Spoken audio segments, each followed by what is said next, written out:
Today's video is going to be more of a vlog style. It's not, I've got several clips throughout the week here that I made, and I was like, I don't know what I was going to do with that. It's not really good enough for a video. So we're just going to piece all the videos together into one big video, and here it is. This is my past week's vlog. This is a church parking lot, and this is how ridiculous it really is. So my family has always been members of this church. Not anymore. I don't go there. I've never went there, but I think my parents got married there. Grandma goes there all the time. But my grandma likes to park in this church parking lot when she meets my mom to go to like doctor's appointments and things. And she's always done that. Never been an issue. And all of a sudden they started putting up these little cones, but their yard's full of political signs, so you know, it's not like they're trying to help their appearance or anything. Yeah, there's just another example of churches who do not serve the people. I feel like a church parking lot is kind of globally recognized as a safe place to be, you know. Maybe you work from your truck and you just need a safe place to park for an hour or two to do some paperwork or whatever it is you may be doing. A church parking lot is a good place to be able to park and take care of that. And that's the way it's always been. I mean, even when I do work out of my car, you know, a lot of what I do may not be something I can do at home. It's something I need to do right now or within like the next few minutes. And then my business phone is actually on Verizon, and Verizon does not work at my house. So if it has to be done on that phone, it has to be done not at home. And so I find a church parking lot. That's usually what I do. And it's kind of ridiculous because that's the second church in the area that has blocked off their parking lot because don't you dare look at my parking lot. That's mine. I paid for it with the money I got from donations. How dare you? So yeah, that's just my opinion. All right, so Dave wants to know how long does it take the truck to heat the glow plugs before it actually starts? Now it's only 60 degrees out here, so it's not really cold yet. We'll do this another day when it's cold as well. When I press the button to start the truck, you will hear the air compressor kick on. So that'll give you a good indication of how long it takes from the press of the button to the actual crank. I'm gonna set the phone up out here. Actually, I'm just gonna lay it on the ground.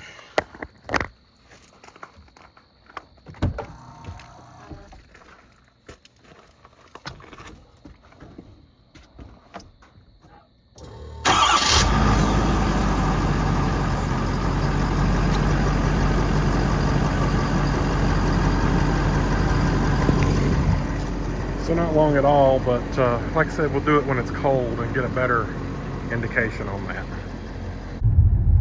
The Tesla cult is real.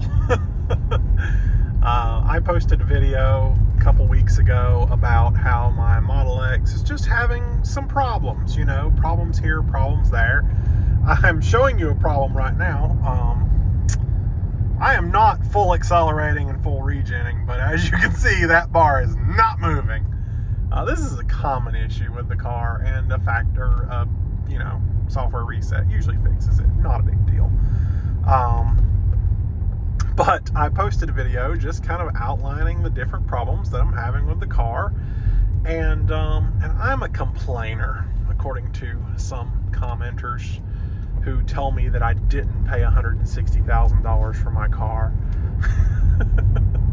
And yeah, no, I get it. The cult is real, and there are going to be people who don't want to hear bad things about Tesla. They don't want to hear, you know, that they're not the best car out. And in some cases, they kind of are. I mean, you know, supercharging network, you're never going to get that with any other car. I was watching a video of a guy who owns a Tesla and just recently bought a Rivian and tried to road trip in it and learned very quickly that does not work. And I thought, you know, like, he's making the case that I have been saying all along. So, good point, you know. The supercharging network is far superior to any other manufacturer's charging situation. So yeah, apparently I'm just a complainer, and yeah. I told you guys that I was thinking about getting a Mustang Mach-E. Now, the Mustang was more of a, trade in the X, try something a little cheaper, pocket the difference, have a little extra money kind of thing. And that's fine, I could do that. But the problem is that I didn't really want the Mach-E. I was willing to give it a try because, I kind of liked the one that I rented to test. But, it wasn't something that I would really consider daily driving. And I thought maybe if I bought one, lived with it for a little while, gave it a really good test, a couple of months, I could make a conclusion, as an owner, rather than just saying, oh, well, I drove this car for a week and I hated it, So, it would give me more of an opportunity to test the car long term and decide if that's what I wanted it to do, or wanted to do. I ordered my Rivians last year. They're all still at grandfather pricing. So, I could literally buy a Rivian, turn around and sell it for sticker and make $20,000. So you really can't just, it's hard to walk away from something like that. A, I got a good deal, but B, if I needed the money, I could profit on it and just sell it straight at sticker. So that's why I'm intending to keep my Rivian orders, all three of them. And the goal is to just trade the X for the first Rivian, whichever one comes in first. Keep one of the Rivians, trade the X on it, make that my daily driver, and see if I can't work out some sort of plan to afford a second one that I can then sell at MSRP, which is, I'm not trying to make a crazy amount on it. I just want to make what they go for sticker, but I would profit, so that would be nice. Ultimately, the third Rivian is my end goal, so I would eventually sell my first Rivian to purchase the third one. The first one is the R1T large pack.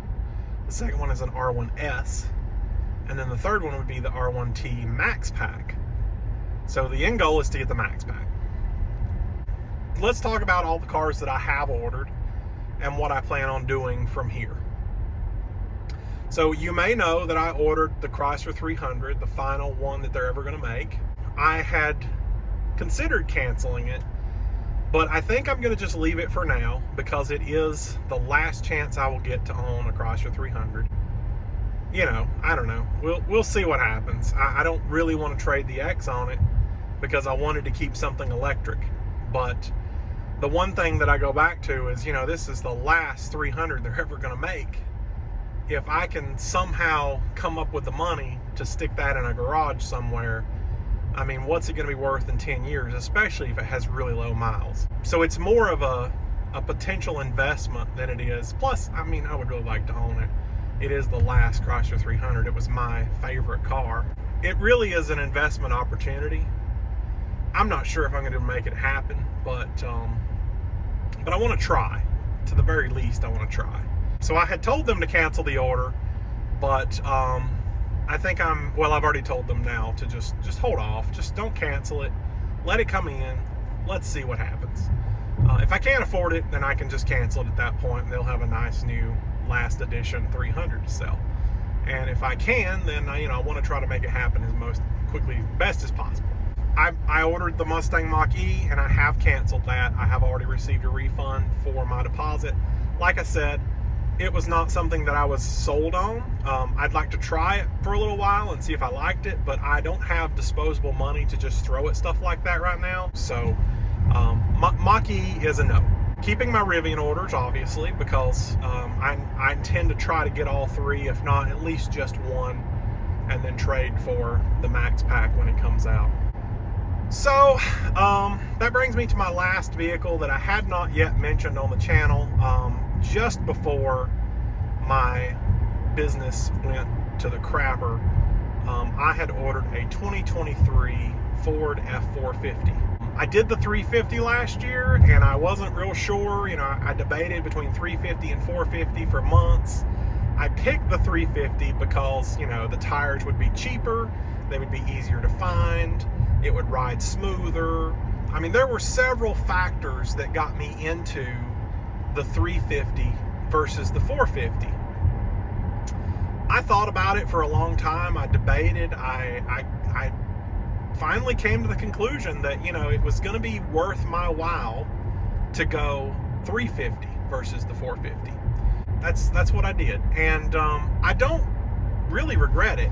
The only thing that leaves me questioning whether I made the right decision or not is the turning radius. In the 450, the turning radius is so much better than the 350. And I haven't yet had an issue with that.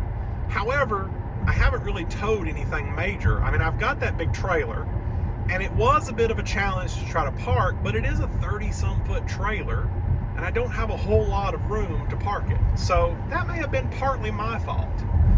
But, that time will tell. I don't even know where the RV thing is going. I may eventually get an RV one day.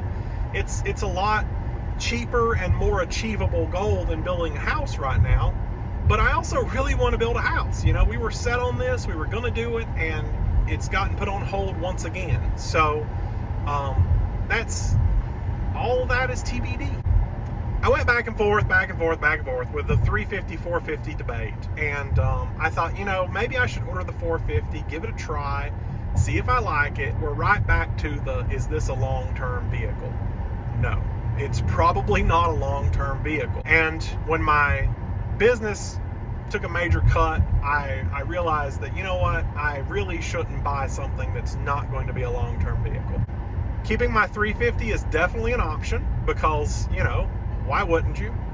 But at the same time, the 2023 is a lot nicer. I mean, they've changed a lot about it. What would it take to just get a 2023 350 versus my 2022? My math, based on trade-in value, which could change, as of today, is like $3,000 to $5,000 depending on taxes. There would be no taxes if I traded mine in, so $3,000 to $5,000 we'll just say. Now, obviously, I don't expect the car market to be as crazy as it is a year from now. So we're looking anywhere between $3,000 and $15,000, and that's giving a pretty good margin on trade-in. That's not a lot if you think about it, because I already own my current truck. Oh, getting some messages there. I already own my current truck, so it's not a whole lot of a difference to trade in the current truck, $15,000 at the max, and get a 2023 F350, exactly what I have now. I did drop some things, and we'll talk about that. Pretty much basically the same thing I have now. So I went ahead and changed the order from a 450 back to a 350. All I got to do is come up with like 15 grand, and I got a year to do it. That shouldn't be a big deal. So yeah, that's the plan. Now, what did I drop? Well, we'll start with the basic things. The gooseneck hitch kit and the fifth wheel hitch kit. I don't need those kits because I'm going to pull them off of my current truck and move them to the new truck. I'm not going to give them back when I trade it in, so I didn't order them with the new truck. Didn't see a point. The other thing that I dropped is the 410 axle ratio. I bought the 410 axle ratio because I thought, if I'm going to be towing with this thing, I want it to be geared for towing. The reality is, because of CDL restrictions, this truck can definitely exceed CDL weight, or non-CDL weight, I should say. I'm not a CDL licensed driver. I do not qualify to be a CDL licensed driver. There is no way that I would ever get a CDL license. I have too many things going on, eye problems, health problems, everything else. I would never get it. So, with that in mind, a 410 gear ratio on the truck is geared for towing heavy weight. The new truck can tow 40,000 pounds.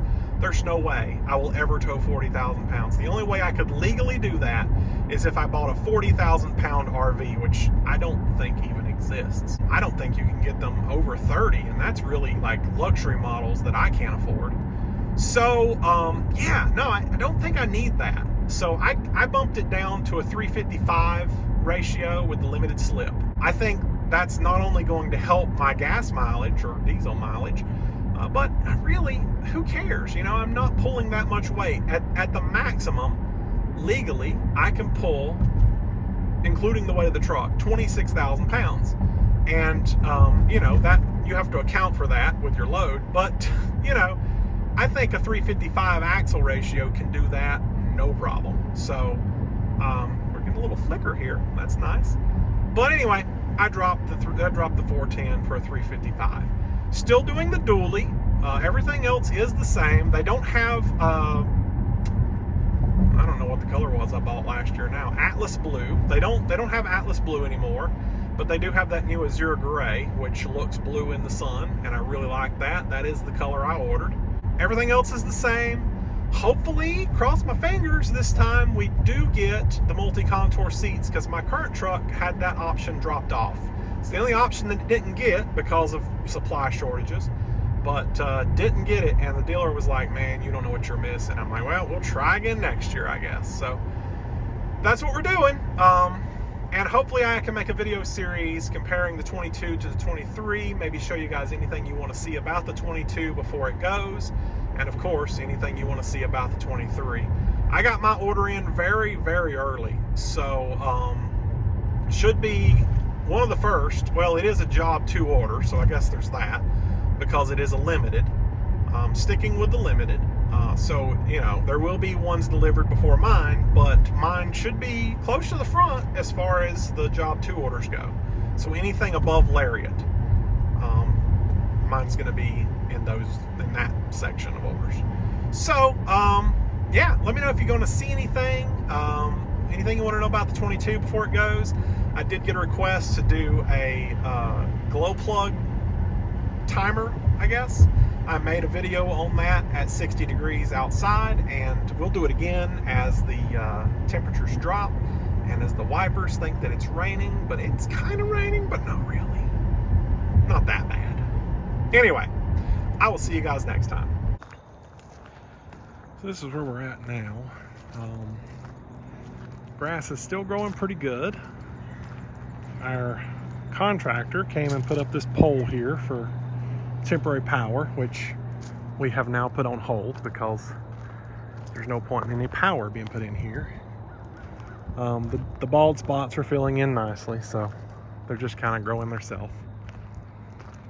We've got a spot up here on this bank, and I'll walk on down here so you can see it, but a spot on the bank that is not growing very well. And you know, we still kind of got these little washout lines, but that should get better as grass grows. See it up there now. It just isn't growing very well. I don't think it took.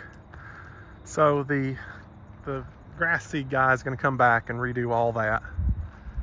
And I've had him do this.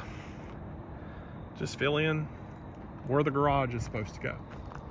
Because, you know, like I said, EPA is happy when there's grass. And the only reason there wouldn't be grass here is because we're going to build here. And at this point in time, we aren't going to build here.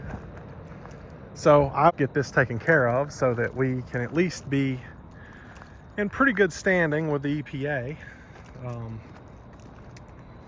And, you know, maybe hold on to this until I can actually do something with it. If not, I mean, obviously, if we have issues and it's beyond my financial ability, then we'll have to sell it. There's just no choice about it. I've got $250,000 into this place of just grading and septic tanks and, you know, stuff like that. So I'll definitely take a big loss there. We had this rock delivered that they're going to stack below my drain here, where the grading guy did not do his job. The contractor is going to come in and pick up where he left off. So yeah, we had that delivered here, and that's still going to get done at some point. So that's what we're doing for now. They'll do the rock, they'll plant the grass over here, they'll replant this bank which is not growing, and that's it. We'll probably just come down here and mow it every now and then, and hopefully everything stays the way it is until we can look into building this garage, which, like I say, we're probably about 5 years out if things stay the same. And with this business, things don't always stay the same. So I have very little hope that this is going to actually happen at this point. I mean, it's nice that I own the land now, I guess, but I mean, I guess I could always bring an RV down here and park it. I've got septic. I'll have to get a well put in and some power, but other than that, I mean, that's always an option for one day. When will we get back to normal? You know, a lot of doctor's offices you go into now they have a sign that says, oh, masks aren't required, but it's recommended. I recommend that I'm not going to wear a mask. And just went to this doctor's office and big sign on the door, masks are required. So, you know, sometimes that's lenient. You can go in and they'll be like, oh yeah, no big deal. Walk up to the desk, first thing, do you need a mask? No, I do not. I'm going back outside. Goodbye. So yeah, don't know why people are like that. I mean, you know, if masks actually stopped anything, it would be a different story. Just like many other things with this, we won't get into it, but it's all a hoax. It's all a hoax. This is the neighbor's aggressive dog growling and barking at me. Unfortunately, there's no audio for the video, but yeah.